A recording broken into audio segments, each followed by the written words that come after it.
அதாவது காவேரி வந்து வீட்டுக்கு கூட்டிகிட்டு போயிடணும்னு சொல்லிட்டு விஜய் எவ்வளோ பேசி பார்க்குறாரு. ஆனால் சாரதா வந்து அனுப்ப முடியாதுன்னு சொல்லிட்டு சொல்லிடுறாங்க. இதனால் வந்து கர்ப்பமாக இருக்கிறத வந்து சொல்லிடலாம்னு சொல்லிட்டு விஜய் வாய் எடுக்கும்போது கரெக்டாக வந்து காவேரி வந்து தடுத்து நிறுத்திடுறாங்க. இங்கேருந்து முதல்ல கிளம்புங்க, நான் வரமாட்டேன், என் அம்மா சொன்னதாக வருவேன்னு சொல்லிட்டு திட்டவட்டமாக வந்து காவேரி திட்டி அனுப்பிச்சிடுறாங்க விஜயை. இதனால் விஜய் மனசு கஷ்டத்தோடு வீட்டுக்கு வராரு. தாத்தா கிட்ட நடந்த விஷயத்தை எல்லாத்தையுமே வந்து சொல்லி வருத்தப்படுறாரு. இதை பார்த்துட்டு வந்து அவங்க பாட்டியும் வந்து அவங்க சித்தியும் ரொம்ப சந்தோஷப்படுறாங்க. காவேரியோட கதை இதோடு முடிஞ்சிச்சு, அவ்வளோதான், இதுக்கப்புறம் வந்து அவள் விஜயோட வாழ்க்கையில் வரவே மாட்டா, கொஞ்சம் கொஞ்சமாக விஜயையும் காவேரியும் மறக்க வச்சிடலாம் அப்படின்னு சொல்லிட்டு பிளான் பண்ணுறாங்க. அதன்படி வந்து அந்த ராகினியும் வந்து இதே மாதிரி தான் நம்ம வந்து செஞ்சு அவளையும் வந்து அஜய் வாழ்க்கையிலேருந்து போக வைக்கணும் அப்படின்னு சொல்லிட்டு பிளான் பண்ணி ராகினியையும் வந்து திட்டி விட்டுறாங்க. இது மாதிரி வந்து அஜய் வாழ்க்கை விட்டு போ முதல்ல அப்படின்னு சொல்லி விட்டுறாங்க. ஆனால் ராகினி என்ன பண்ணுறாங்க, அவங்க அப்பா கூட்டிகிட்டு வீட்டுக்கே வந்துடுறாங்க. என் பொண்ணு எப்படி அப்படிலாம் சொல்லுவீங்க, என் பொண்ணு இங்கே தான் இருப்பா அப்படின்னு சொல்லிட்டு பிரச்சனை பண்ணுறாரு பசுபதி. அதை பார்த்துட்டு வந்து விஜய் செமைய டென்ஷன் ஆகி யார் வீட்டில் யார் இருக்கிறது, மரியாதைங்கிறது கிளம்பிடுங்க 2 பேரும் சொல்லிட்டேன்.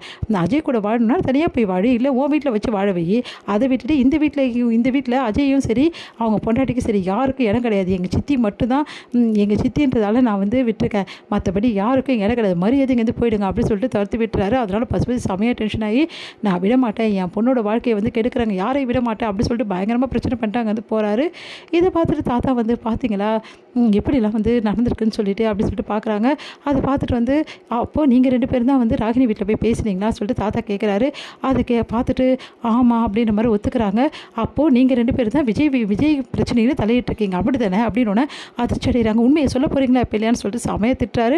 உடனே வந்து ஆமாம் நாங்கள் தான் போய் பேசினோம், இங்கே பாருங்கள், இப்போ நாங்கள் விஜய்க்கு பண்ணுறது தான் அஜய்க்கும் பண்ணணும்னு நினச்சோம், அஜய் வாழ்க்கையில் ராகினி வேணான்னு நினைக்கிறோம், அதே மாதிரி தான் விஜய் வாழ்க்கையில் காவேரி வேணான்னு நினைக்கிறோம், அதனால தான் காவேரி வீட்லேயும் போய் பேசினோம். பார்த்தீங்கல்ல அவங்க வீட்டில் அந்த பொண்ணை அனுப்பலை, அந்த பொண்ணும் வரல, அவங்க வீடு நல்ல குடும்பம், ஆனால் இந்த குடும்பத்தை பார்த்தீங்கல்ல என்ன நடந்ததுன்னு சொல்லிட்டு எல்லாரும் ஒரே மாதிரி இருப்பாங்கன்னு நினச்சிட்டு இருக்கீங்களா, அதான் நக்காய் நகர்த்திருக்கீங்க, சே உங்களை பார்த்தாலே அசிங்கமாக இருக்குது அப்படின்னு சொல்லிட்டு சமத்திட்டு திட்டுறாரு.